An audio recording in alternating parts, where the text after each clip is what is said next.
y la autora de estas obras de arte objeto. Esta exposición se llama Silencio y Fragilidad, y estas cajas están hechas con la finalidad de darle una imagen visual a la obra de Alma Rosa Tapia, que aquí se encuentra y es la poeta. Cuando recibí la invitación de trabajar la obra escrita de Alma Rosa Tapia, que asume como tema prioritario los feminicidios en Ciudad Juárez, mi primera respuesta fue un sí. Acepté la invitación y empecé a documentarme acerca del tema. Mi primera pregunta fue si realmente este tema era para mí. Busqué todas las imágenes que me propicieran un acercamiento al tema. Busqué textos, documentales, páginas web, videos, hay una inmensa cantidad de fotografías, textos de todo tipo. Y continué preguntándome qué es lo que podría aportar yo a esta serie de opiniones y de ideas. Las emociones surgen en cada párrafo que se lee, y también empieza a aflorar el temor, la desesperación, existe la desesperanza y existe una atmósfera de angustia que es imposible evitar. En general, lo que sucede es que duele el cuerpo, el dolor se invade el cuerpo y transgrede la realidad. ¿Cómo construir una propuesta plástica como mujer y como artista ante este escenario? Entonces es necesario asumir un compromiso, porque no solo se trata de hacer retratar lo sucedido, sino se trata de crear una conciencia, y pienso que el artista plástico tiene las herramientas para crear conciencia, para que el espectador pueda relacionarse con el tema que está observando, que pueda crear un vínculo entre lo que pasó y lo que sucede en la actualidad, porque estos tipos de acontecimientos siguen creando efectos en todas nuestras vidas y nos marcan en todos los aspectos como ciudadanos y como seres humanos. En ese devenir del tiempo existe un lazo entre generaciones. Entonces, bajo este compromiso de crear una continuidad en ese devenir, en cualquiera de las expresiones artísticas, la imagen, el texto, una partitura, la expresión corporal, se puede crear un concepto acerca de la violencia propia de nuestra cultura. Es decir, podemos crear una confrontación de la vida cotidiana, nuestro discurso de las ideas, y en mi caso, bueno, deviene en un trabajo artístico. El reto es contribuir a la reflexión propio que es de la conciencia individual. Esta conciencia va a crear cambios a futuro en nuestra sociedad y en nuestras vidas. Para no observar estos acontecimientos como hechos ajenos a nuestra vida, porque también la violencia es una manifestación de la cultura, de nuestra cultura, y es importante crear un concepto de la propia violencia que se vive en este país. La violencia condiciona la vida, secuestra nuestra libertad, fragmenta nuestro entorno, daña, desintegra nuestra existencia. Es una tendencia que limita nuestras acciones. Mi trabajo en este aspecto es trabajar sobre las distintas facetas de la violencia en los diferentes aspectos. En este sentido, son mujeres que están asesinadas, mujeres muertas, están las madres que se quedan, madres dolientes, familias estigmatizadas por una sociedad hasta cierto punto indolente por lo que les sucede, y todo ello es un fiel reflejo de la sociedad en la que se vive. Así que el ser está sujeto a las más terribles experiencias del poder.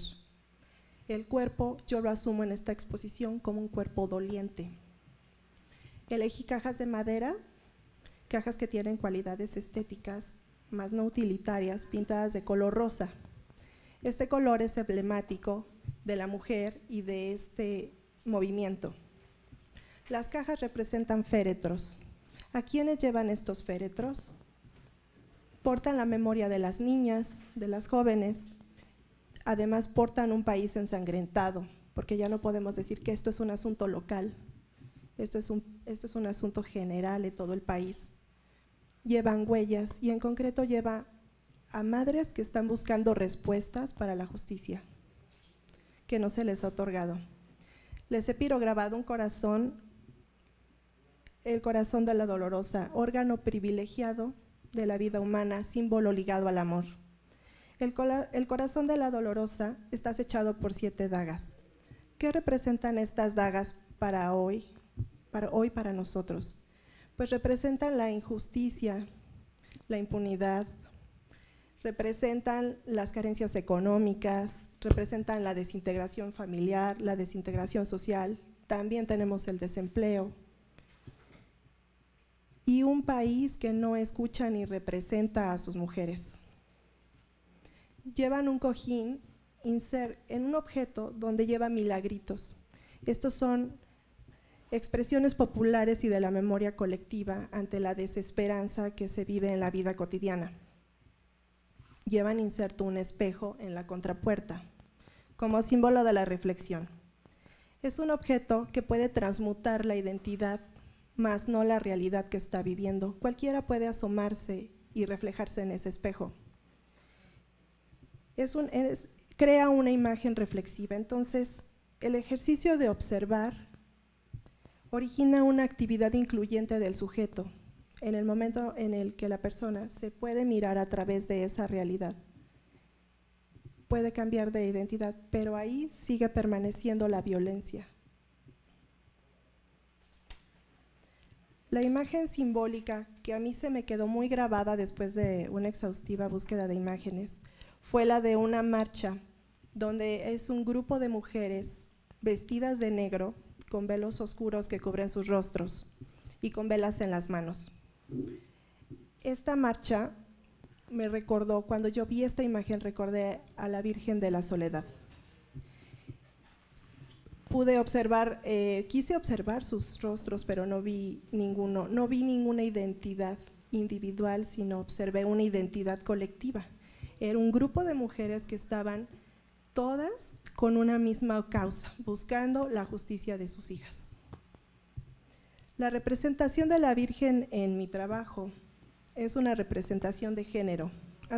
La imagen de la Virgen asume características como la paciencia, pero también la perseverancia. La Virgen es una mujer que se rebela contra el destino y es una imagen vinculada a la paz y a la justicia. En la diversidad de imágenes que existen sobre María y su representación, tomé la Virgen de los Dolores, madre que tiene una presencia en la crucifixión de su hijo, imagen de la mujer doliente, y también se mantiene incólume ante los dolores que la afligen. Virgen de la Soledad, símbolo de María en el momento de angustia y recogimiento. Su soledad y luto se manifiestan precisamente en el atavío que las cubre. La Virgen de la Concepción, símbolo de la esperanza y la nueva vida, y yace sobre una luna que representa la fertilidad y también representa un reloj, el reloj más exacto que nos ha dado la naturaleza, protectora de la vida y guía y luz en la oscuridad. Estas mujeres que marchan, buscan foros, hablan y exigen, han gestado un cambio, y un cambio que nos involucra a todas, pues su perseverancia ha dado frutos en un lugar donde predomina la impunidad. Viven esta realidad y buscan transformarla. La paz es lo que ellas llevan en sus actos, y a través de su dolor y de la experiencia que ellas han vivido de una violencia extrema, han buscado que su mensaje llegue a todo aquel que quiere escucharlo, porque saber lo que pasa y lo que pasó en nuestro país es importante para todos, porque el peor enemigo es el desconocimiento. Para crear una conciencia necesitamos conocer. Esta exposición lleva por título Silencio y Fragilidad. Hay muchas formas de tomar el silencio, y el silencio, en el sentido que yo lo tomo, es primeramente una condición previa para que la mente pueda reflexionar. El silencio es una realidad y existe de forma natural, tal como la muerte, la vida y el amor. Uno, al guardar ese silencio, empieza a crear una reflexión sobre lo que observa, sobre lo que escucha, sobre lo que está en su entorno. Y entonces tenemos que el silencio no solamente es para crear una pausa porque estamos cansados de hablar, porque la palabra no existe, y al contrario, es la esencia de todo lenguaje humano, es su fuente original. Además, el silencio le otorga al ser humano esa libertad. En él existe la libertad. La fragilidad. La fragilidad es una cualidad orgánica de cualquier ser humano y de cualquier ser que vive en esta tierra. Todos somos frágiles en realidad, pero como mecanismo complementario tenemos un trabajo racional y de conciencia, que es lo que nos ha permitido como seres humanos crear mecanismos para defender esa fragilidad que poseemos. Simplemente tenemos la fragilidad en nuestras manos, en nuestra piel. Cualquier hecho puede dañarlo. Entonces, la fragilidad, hacerse consciente de esa fragilidad es muy importante. La fugacidad, la muerte, la caducidad, siempre han tenido una representación simbólica en el arte, en la filosofía y en la religión. A mayor conciencia de esa fragilidad que todos poseemos, vamos a tener una mayor conciencia sobre el dolor que podemos infringir a los demás. Y de igual manera, a menor conciencia de la fragilidad del ser humano, entonces no vamos a estar conscientes realmente de lo que podemos provocar alrededor, ¿no? Lo que podemos hacerle a los otros. Esta exposición es un llamado a la conciencia de quien la observe y un reconocimiento para las mujeres y para los hombres que han luchado de forma pacífica para buscar la justicia. La trascendencia es ir más allá, llegar al fin de un tiempo para llegar a otro. Las huellas que estas mujeres han ido dejando a su paso ya empiezan a dar frutos. Cuando en una parte del país, y yo tengo entendido que hoy son 10 estados que reconocen, aceptan y sancionan el feminicidio como una forma legal. El legado que nos han dejado ahora nos responsabiliza mucho más. Y esta es la forma en cómo yo, como mujer y artista, aporto para llegar a esa conciencia que cada uno poseemos, y espero que algún día podamos alcanzar la justicia. Gracias.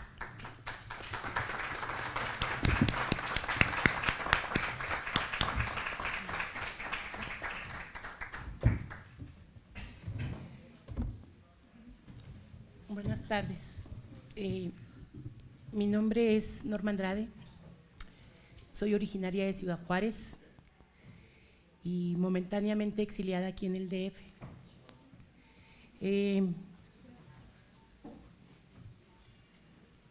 ¿Quién es Norma Andrade? Soy madre de Lilia Alejandra García Andrade.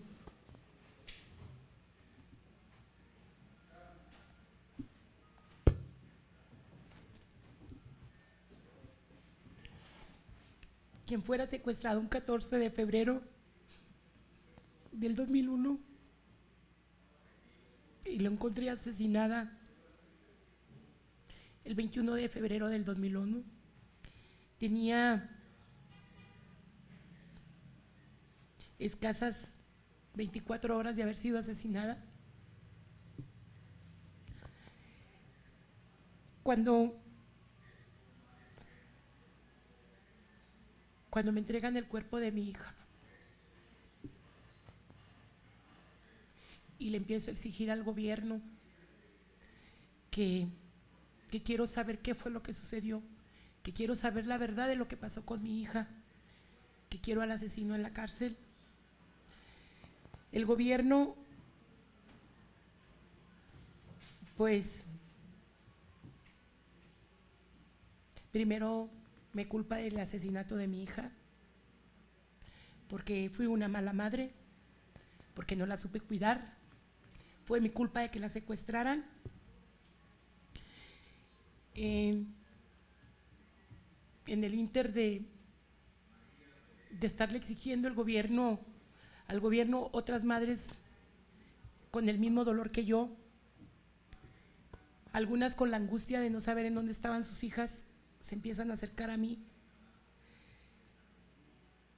y nos empezamos a apoyar mutuamente porque nos une un mismo dolor. Y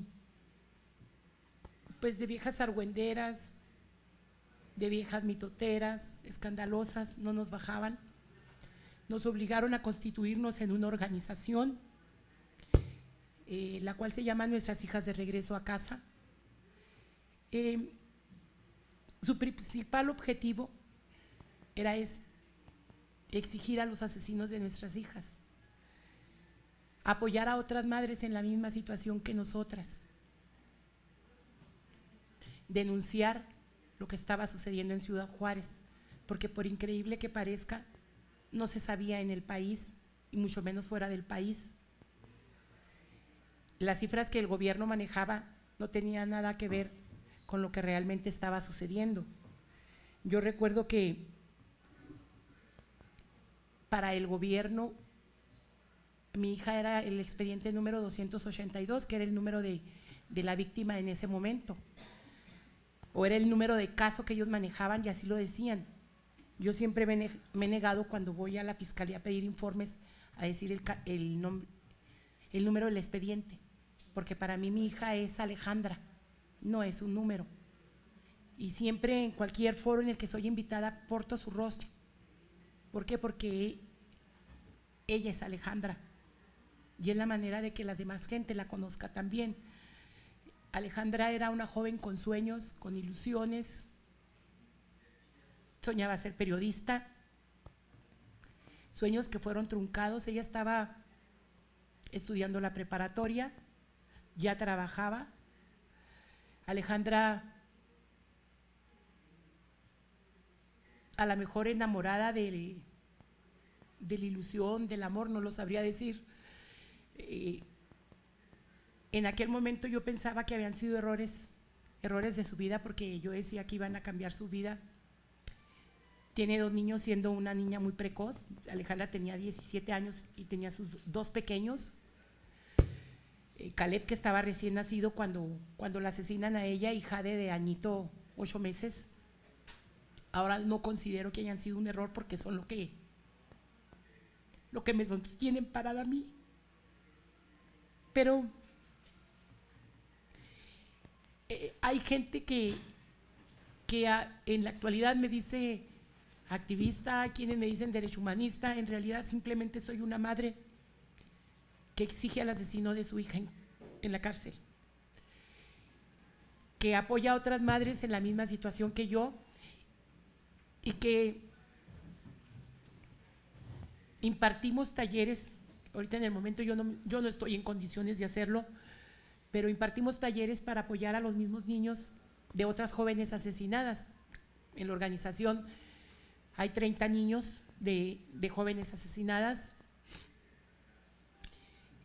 y normalmente lo que yo trabajaba era cuentacuentos con los niños y daba clases de alfabetización para algunas mamás, y no nomás de alfabetización, también les empezamos a enseñar a exigir su derecho a la justicia. Para empezar, tuvimos que empezar por explicarles lo que era un derecho, porque no lo sabían. En este inter muchas artistas nos han apoyado, como Alma y Vanessa Bauche, Alejandra Orozco. En el camino nos han apoyado muchos artistas, como Vero, haciendo exposiciones, libros, denunciando la situación igual que nosotros, pero tiene pies y cabezas, tiene nombres, y el denunciar nombres nos ha costado, al menos a la organización, nos ha costado perder nuestro lugar de origen.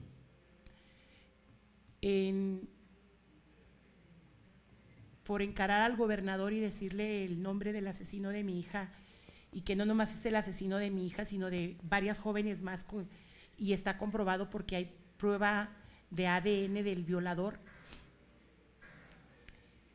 En diciembre recibí un atentado, saliendo de mi casa, yo iba a mi trabajo, recibo 5 balazos.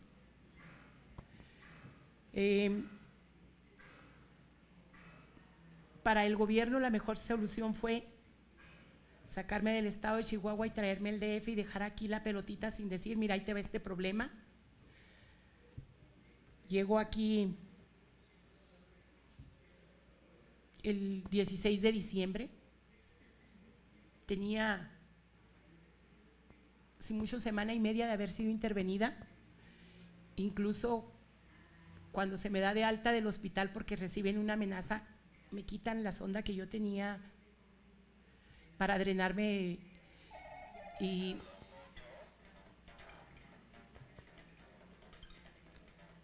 cuando yo llego aquí, el gobierno me renta una vivienda y era el único que sabía dónde vivía. Tenía 3 semanas viviendo aquí cuando recibo un siguiente atentado. En esta ocasión se me dan un navajazo en la mejilla y otro en el cuello, pero afortunadamente estaba yo sola, pero tuve la capacidad de reacción, a pesar de traer mi brazo y traía mi brazo izquierdo inmovilizado y mi mano derecha enyesada.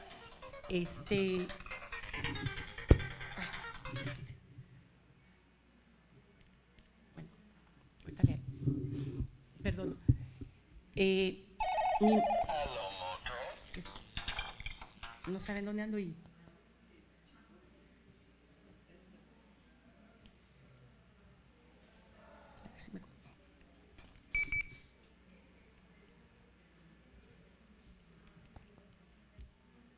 Estoy en una conferencia, estoy hablando ahorita, te marco.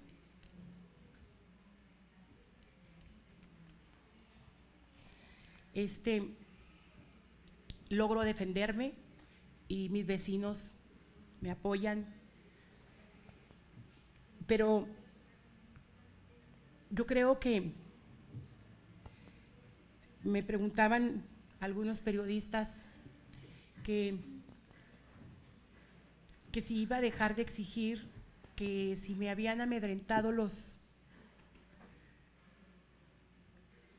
asesinos. En realidad, si lo lograron, yo por ahí ahorita no recuerdo, me parece que a la maestra fue la que dijo que se perdía la libertad. Si se pierde la libertad, no puedo salir a la calle sola, tengo pavor salir sola y sobre todo si alguien que no conozco se me acerca o se me acerca demasiado, me da miedo, tiendo a aislarme un poco, todavía no puedo socializar como antes. Déjenme les digo que no era tan…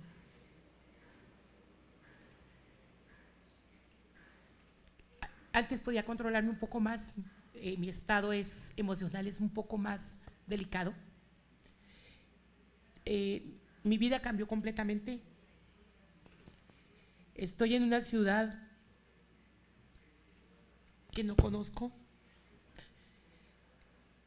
en el que, aun cuando hay mucha solidaridad, porque la hay, pues no es el lugar de donde uno es. En Ciudad Juárez tenía mi casa, mi trabajo,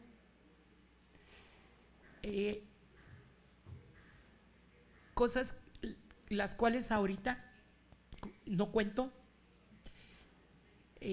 aún a pesar de que estoy incapacitada, el gobierno me había dado ya de baja en mi trabajo.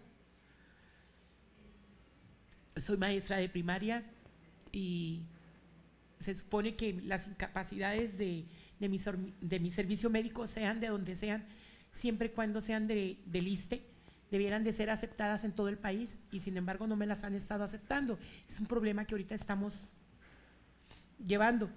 Entonces, yo creo que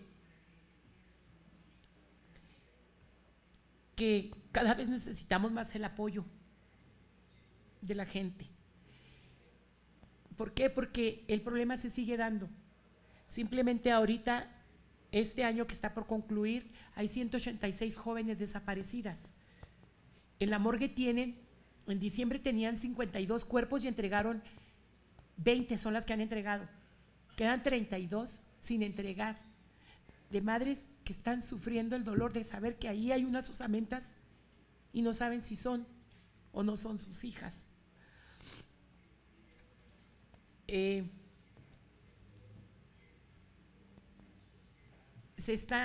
Acabamos de lograr que el gobierno emprenda una campaña a través del Instituto Chihuahuense de la Mujer, en donde se reconozca que si no están ellas, no están todas, que se empiece a dar a conocer en los envases de leche los rostros de las jóvenes desaparecidas. Para nosotras las madres es muy difícil ver el rostro de su hija, el rostro de nuestra hija plasmado ahí, pero aún así creo que es importante porque el gobierno está reconociendo su problema, está reconociendo que la ciudad y el país tiene un problema que no ha podido resolver.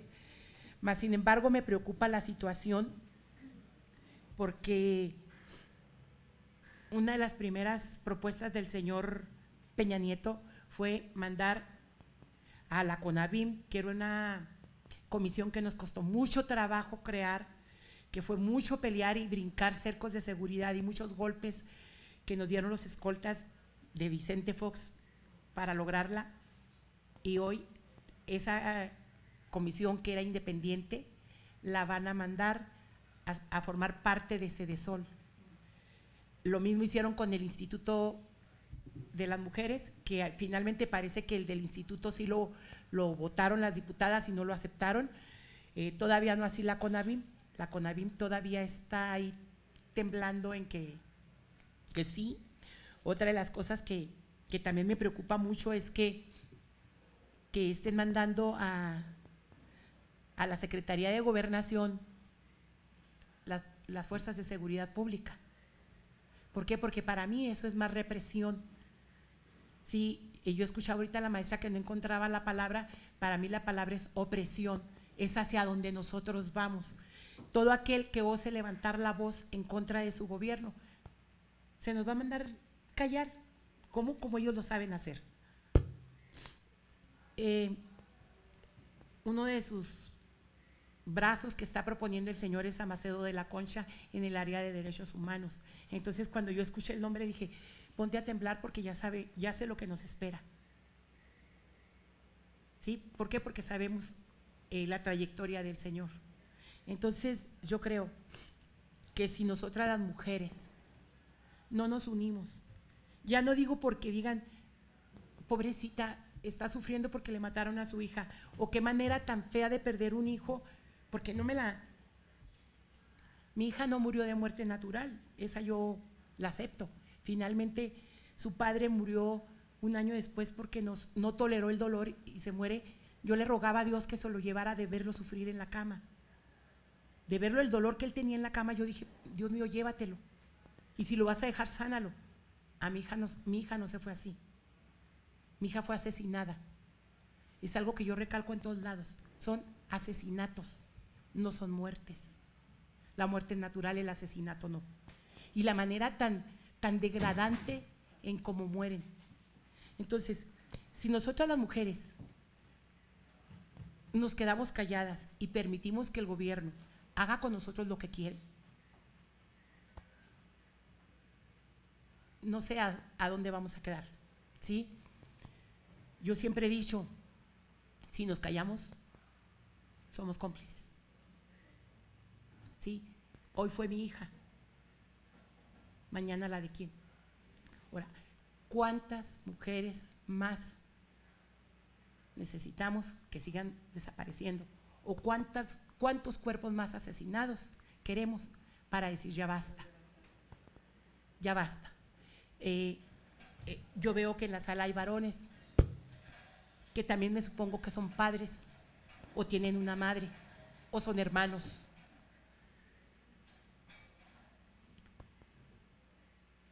todo el mundo ha dicho que nuestra lucha es de mujeres, porque ven a la mamá, que es la que grita. Lamentablemente necesitamos el sostén económico de ese varón que está junto a nosotros, para poder nosotros ir a exigir, porque el que paga nuestros viajes, el que paga nuestras hoteles, nuestras comidas, el que paga todo, es él. Claro, en ocasiones hay organizaciones que nos invitan y nos pagan el viaje, ¿verdad? Pero no.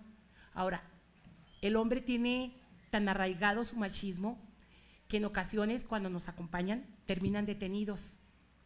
¿Por qué? Porque si yo me suelto llorando, yo grito, yo pataleo, a lo mejor con eso me desahogo, pero el hombre tira puñetazos y agrede oficiales. Entonces después tenemos que ir a sacar a los señores de la cárcel. Ahorita tenemos al señor Castillo,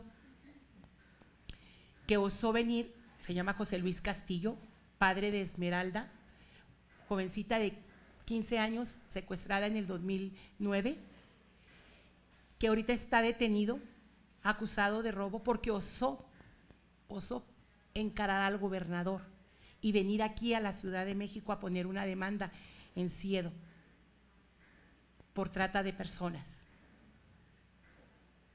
Y la respuesta del gobierno de Chihuahua fue detenerlo. Entonces, no es que los padres no les duela, también les duele.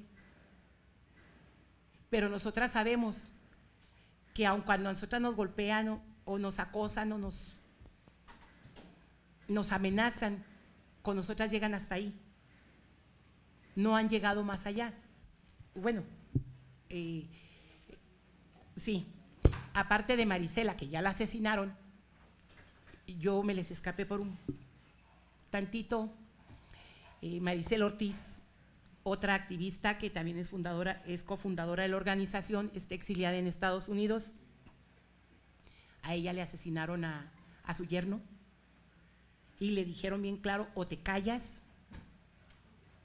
o la va a llevar alguien de tu familia, y el primero que muere es, curiosamente, entre un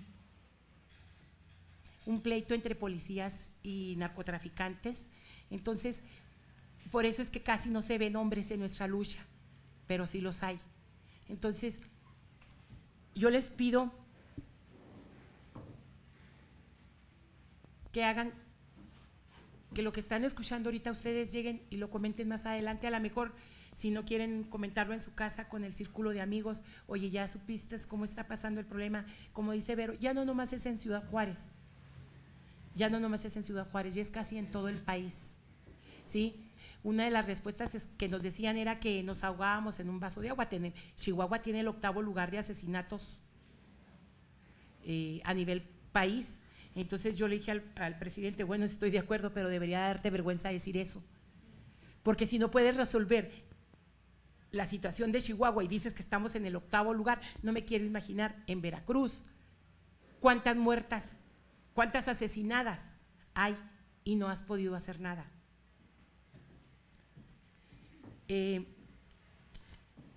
Teníamos una página web que nos hackearon, ahorita estamos tratando de construir otra que se llama Voces de la Esperanza de Ciudad Juárez. El artista Humberto Robles, que se encarga de tenernos al día, para que se informen de lo que está sucediendo, o sea, que no se queden en decir, ah, escuché un testimonio y me pudo. No, conozcan, vean, y como las artistas que tengo aquí a mi lado, de una u otra manera se pueden unir, ya sea con ella con su arte, Alma con su pluma, algunos periodistas que redactan con sus noticias, pero una noticia de veras fidedigna, una noticia que de veras dice la realidad, no lo que el gobierno quiere decir. ¿Por qué? Porque nosotras somos una minoría a la que nadie quiere apoyar o no quieren pertenecer, y saben las consecuencias de pertenecer en esa minoría. Y pues nomás pedirles su apoyo en ese aspecto, que den nuestra versión, no la versión que el gobierno da, que ya lo conocen, ya saben lo que estamos viviendo. Entonces plasmen mi realidad, la realidad de mi hija, no la que el gobierno nos está vendiendo todos los días a través de los medios de comunicación. Gracias.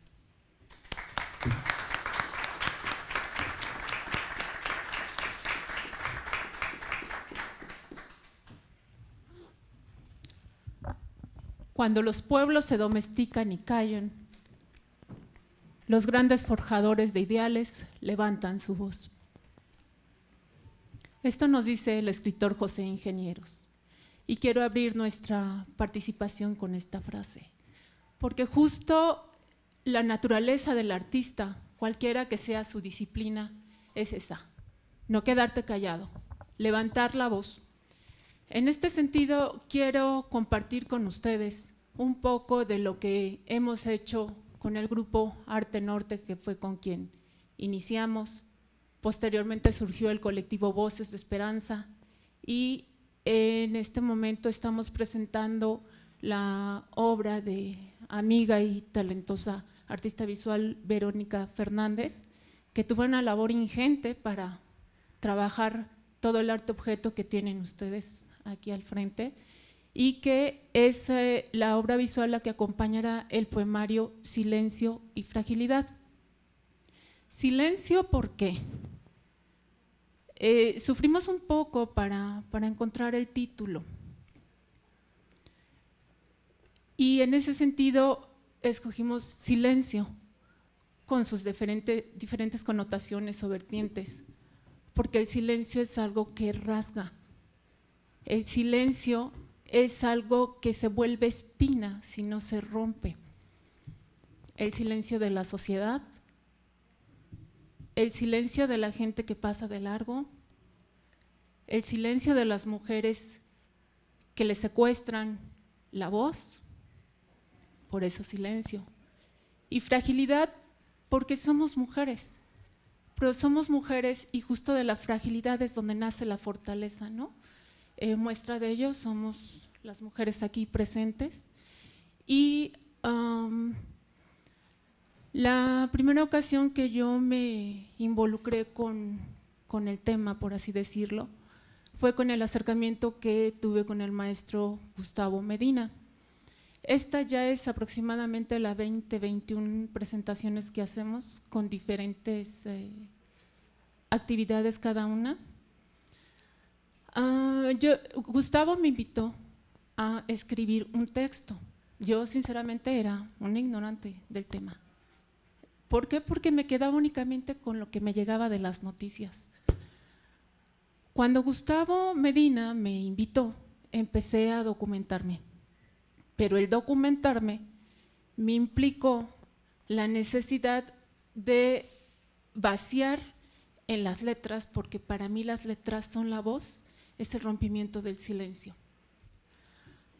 Escribí un primer texto que se titula Pasos en el desierto, queriendo darle diferentes aristas de lo que permea la problemática, pero era tan impactante y tan grave el caso que pues no pude dormir durante algunos días, y fue entonces cuando platiqué con Gustavo y con todo su grupo de artistas, que son alrededor de 70, aquí hay algunos de ellos, está Wendy Cárdenas, Rosy Urbina, y nacieron 27 textos, pero estos textos justo sí no son textos bonitos ni para decir pobrecitas, ¿no? Entiendo lo que es la problemática y entiendo que lo que se hace es una denuncia, un enojo, una impotencia.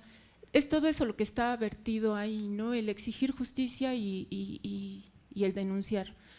Posterior, con este grupo de Arte Norte, surgió Jirones y Arena. Está no ilustrado porque no es un cuento infantil. Está enriquecido con obra visual, con la libertad de cada artista que tuvo para plasmar ahí su sentir. La práctica acertada que tuvo el maestro Medina fue genial, porque a mí no me dejó ver la obra y a ellos no los dejó leer los textos. Entonces van a encontrar diversidad tanto en imagen, en color y en técnicas. Eso lo hace muy valioso. El Instituto de las Mujeres en el 2010 nos hizo el gran favor de apoyarnos y sacar un tiraje de 3,000 libros, de los cuales nos obsequiaron 1,500, y como sabemos que esto no es una situación para lucrar, se nos dio la oportunidad de obsequiarlo. Lo obsequiábamos al final de cada evento, una vez que creíamos nosotros que al menos habíamos generado algo de conciencia y, como no, el silencio que acertadamente menciona Vero, que es la reflexión. ¿Para qué? Para partir después y romper con ese silencio, aunque implique nuestra propia seguridad, porque ciertamente en el 2010, me parece que enero, Norma, falleció Susana Chávez. Ella era poeta, igual que yo, activista, y es tener conciencia del riesgo que implica estar aquí presentes. Repercute en el sentido de que hay momentos que uno quiere claudicar, no claudicar por el miedo, no, porque justo el miedo también es lo que me hace moverme y plantarme aquí, porque soy mujer y aunque fuera hombre, porque creo que sumando esfuerzos, mujeres, hombres, niños, es un tema para todos. Mi hija lo sabe, ahora tiene 10 años, cuando se involucró, porque no sé si acertado o no, pero se involucró en las actividades de Jirones y Arena y del colectivo. Ella tenía 6 años. Nos costó mucho sacar la publicación de este libro, lo sabe Rosy. Nos pusieron muchas trabas, querían mutilar la imagen, mutilar los textos, porque desafortunadamente para ellos, pues no tengo tapujos y yo no escribo para darles gusto a nadie, escribo porque no me deja dormir y escribo porque este es mi instrumento para convocar. Cuando sucedió lo de Susana Chávez, estaba preparando yo a mi hija para llevarla a la escuela. Al ver la noticia que la habían encontrado y todo lo que inventaron, que además es bastante grotesco, dijeron que eran adolescentes y bueno, todos los crímenes los velan, los degradan y se hace una maraña terrible que además si no venimos a estos espacios no tenemos conciencia de la realidad. Fue muy impactante saber que le habían mutilado la mano derecha porque simbólicamente lo que hicieron ahí fue silenciarle la voz, porque su voz era eso, como mi voz, las letras, como su voz, el canto, como su voz, Alejandra, que representa finalmente a todas las madres, ¿no? Y es una guerrera valiente a quien le agradezco infinitamente haber hecho el esfuerzo de estar aquí con nosotros. Y Vero, que también tiene sus momentos de crisis para producir o crear, más bien, no producir, crear cada una de las obras que están ante ustedes. Y bueno, otra cosa que quiero comentarles es que esto yo no lo he hecho sola. No llegaría sola a ningún lado. Yo creo que con el apoyo y las voces de cada una y uno de ustedes es como hemos logrado estos espacios y es como le hallo sentido. Antes, no soy la única artista, pero muchas trabajamos mejor en soledad y ahí creamos y creemos que eso es suficiente, pero no lo es. Hay que morir en lo individual para renacer en lo colectivo.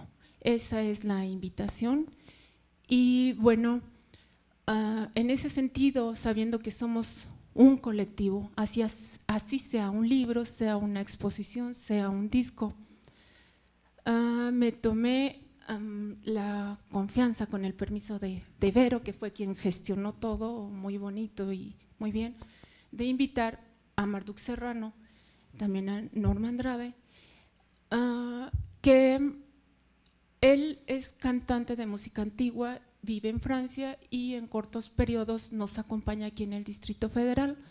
Cuando está con nosotros, hace actividades como apoyarme en la lectura, porque creo que hablar después de un rato es un poco tedioso para ustedes, sobre todo si somos varios ponentes, y canta música latinoamericana. En este disco, que fue ya la segunda actividad que tuvimos, participan artistas de diferentes nacionalidades, como son peruano, Omar Camino, chileno, y bueno, eso no importa, somos unos y somos seres humanos. A continuación vamos a leer, se dice que todo texto, en este sentido poema, requiere un contexto.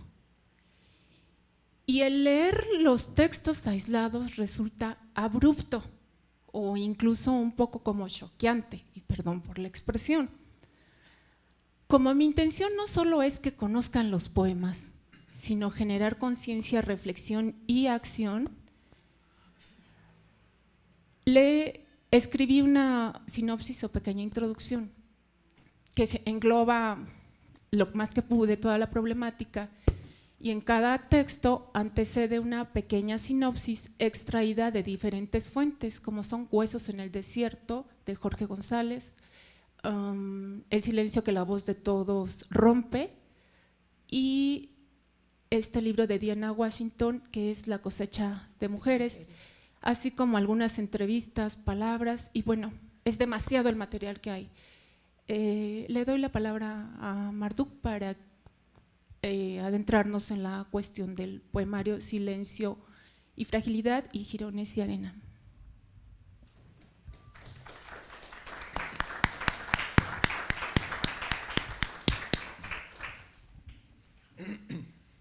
Hola, buenas tardes. Antes de leer una pequeña introducción, quisiera nada más compartir un poco lo que estoy reflexionando en estos momentos que me marca de lo que ha dicho Norma y Alma. Creo que, bueno, lo que me viene a la mente es esta cuestión de un todo. Cuando Norma hablaba de la importancia del sostén económico de los hombres para que las mujeres puedan venir, puedan hacer, puedan luchar, puedan llevar a cabo actividades. Bueno, este apoyo económico es evidente, es necesario, pero todos sabemos que el apoyo va mucho más lejos de esto y que la responsabilidad del hombre es muchísimo más importante de la responsabilidad económica. Somos seres complementarios y no hablo de una cuestión ni reproductiva ni sexual. Somos seres complementarios porque eso es lo que somos como seres humanos. Somos hombres y somos mujeres. Y somos parte de un todo que es esta sociedad. Y como parte de esta sociedad, los problemas que vive la sociedad no solamente nos aquejan a todos, porque como en tantos ejemplos que se habla de cuando hay dolor en una parte del cuerpo, el resto del cuerpo lo resiente, no estoy diciendo nada nuevo, pero no nada más es una cuestión de que nos aqueje lo que pasa en el norte, que nos aqueje en el sur, sino va mucho más lejos. Todos somos también responsables de lo que pasa en nuestra sociedad. No es nada más una cuestión de señalar al asesino, de señalar al violador, de señalar al mal gobierno que tenemos. Todos estos son frutos de lo que a través de los años hemos estado creando como sociedad.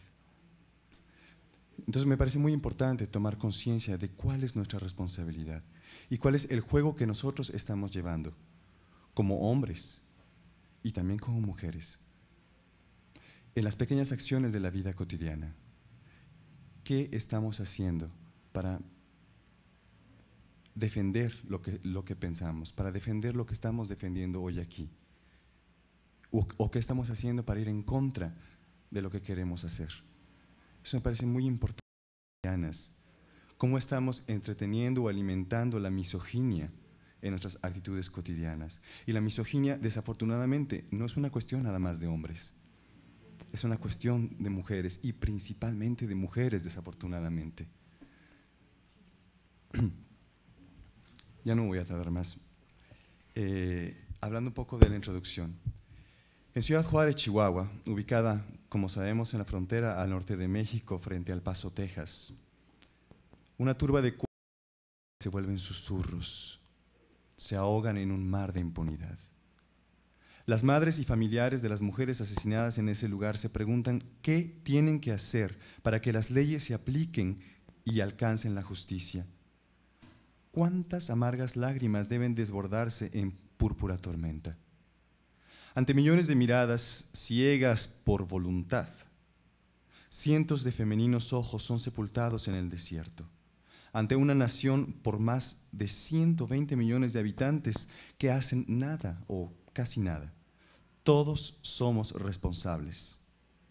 La misoginia y violencia de género dejan graves marcas desde el año de 1993. Y a la fecha, los crímenes de inocentes mujeres, incluso niñas y adolescentes, se siguen sucediendo de las formas más atroces e inimaginables. Convertida en costumbre, trastocada en pretexto como si fuese algo natural, como la mañana despunta el alba y no hay nada que la detenga. Las hojas del libro Silencio y Fragilidad son letras rojas que ponen el dedo en la llaga, manotazos de conciencia en la obra visual, intenciones que se suman para levantar la voz en contra. En el silencio con filo que rompe en llanto por tanto dolor, que quiere dejar de serlo porque el silencio espanta. El mutismo no es movimiento, es impasible, es ceguera, es mudez vergonzosa. Es el permiso para que la impunidad prevalezca sobre la fragilidad en desamparo. Fragilidad no como exquisitez de mujer, sino como abuso y desprotección. Desamparo que pide ser visibilizado, cobijado para detener la sucesión de incomprensibles hechos, realizados por hombres que han perdido su humanidad, frente a la complicidad de autoridades que no logran resolver ni erradicar el atroz fenómeno del feminicidio en Ciudad Juárez, Chihuahua.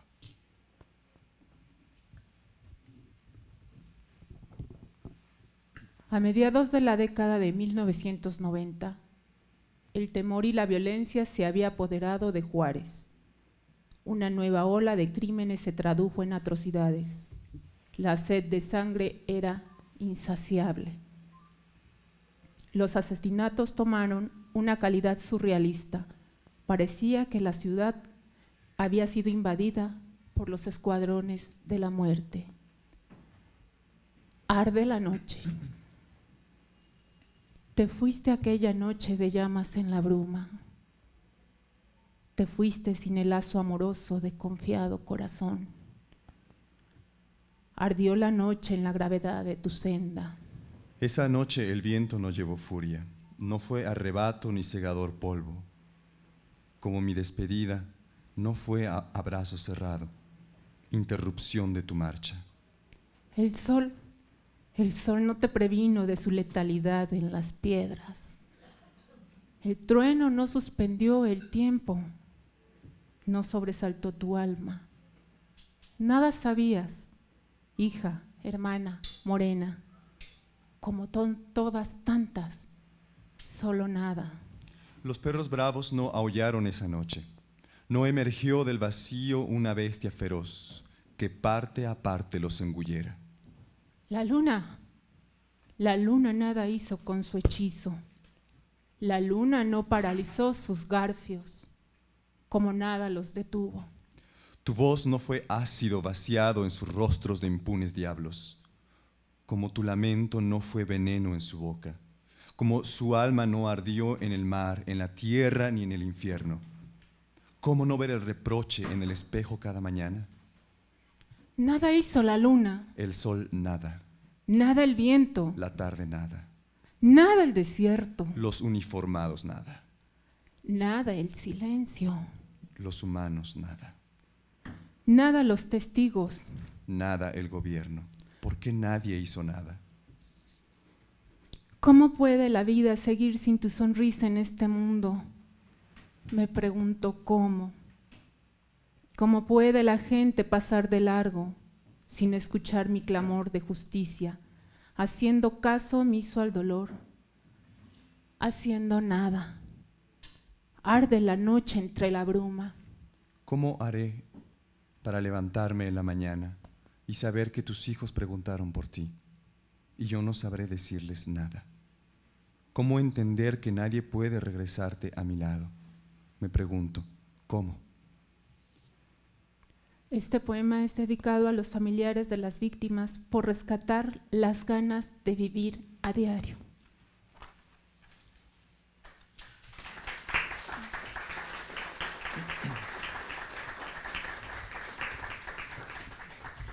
Entre 1993 y 2006, las autoridades informaron que la mayoría de las víctimas eran mexicanas o originadas de Juárez o procedentes del interior del país en busca de oportunidades de trabajo.